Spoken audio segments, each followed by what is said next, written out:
there are many people out there that think and feel and believe that they are living a very full life.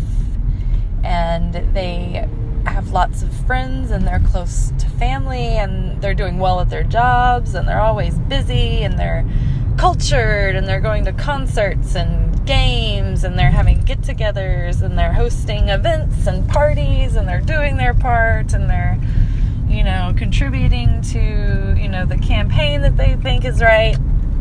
And they feel awful because, they feel like they're living their fullest, and yet there's still this underlying melancholy and feeling of dissatisfaction.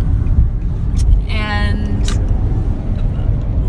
it grows into boredom and stagnation, and they wonder what's wrong with me, because I'm doing all of these things that by all, societal standards are considered a really fun time, and all the things that we should strive for and live up to, and yet I'm bored, it's falling flat.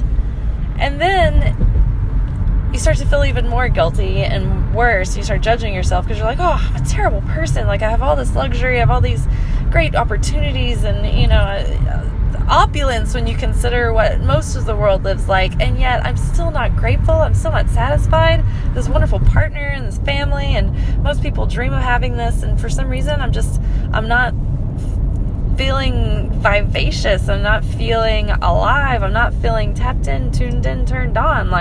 So what's left? So if this is it, am I going to be bored forever? Is life meaningless? Am I about to die? What is this? What is this feeling? And, some people try to take their routine up a notch and go, more intellectual or read more books. But in all the discovery and in all the stories that you read, you still aren't quenched. And I think it's because what your soul is hungry for is the discovery of the story of self. And in reality, instead of living life at its fullest, you've just been living life distracted from the discomfort of silence and stillness. If you're not, if you haven't developed a relationship with silence and stillness, it can be very uncomfortable, ranging to terrifying and agonizing. So that, is something that we avoid. We get bored, our attention spans have grown short because we haven't disciplined our minds to pay attention to anything.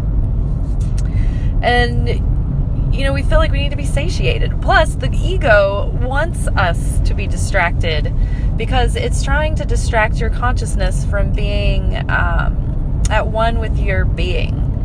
And when you are at one with your being, you're set upon a spiritual awakening, and that's bad news for the ego. So when you awaken to a greater sense of consciousness, there's a shift. And if you can allow for that to happen, and you surrender to the soul journey, and you just even do show the slightest forms of actions of willingness to change, your life will start changing. And you'll become aware of things, and all of a sudden, through that growth, and it's really uncomfortable and painful, but it's necessary growing pains. It sometimes hurts when your body's healing. There's itching, there's tightness, there's all kinds of things that come along with it, but it's necessary for the healing process. So if you can get to the other side of the healing, all of a sudden it's like when you have this awakened consciousness, they take on a new sense of, you have a new panache for life. Everything has a new sparkle to it, a new brilliance. The sky suddenly becomes an event for you. The clouds have new meaning, and there's sort of a childlike fun that goes into looking at them, and you all of a sudden are more interested in just birds or flowers, or you can sit there and think, oh, this bug is interesting. It's not something I just smash anymore. I'm gonna put it on a piece of paper and let it out the door. And it's weird because, like, little by little, all of a sudden, you're not bored anymore, but you're completely fascinated by the mundane. And when you find yourself fascinated with the mundane, then you're on to something.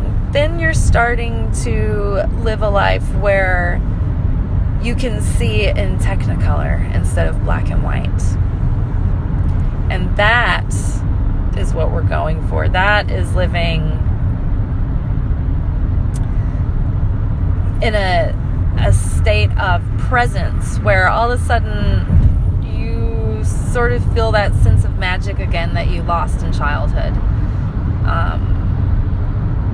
There's a wonder, there's an awe, there's a freshness, and there's an excitement again, and a giddiness, and a playfulness to the world around you.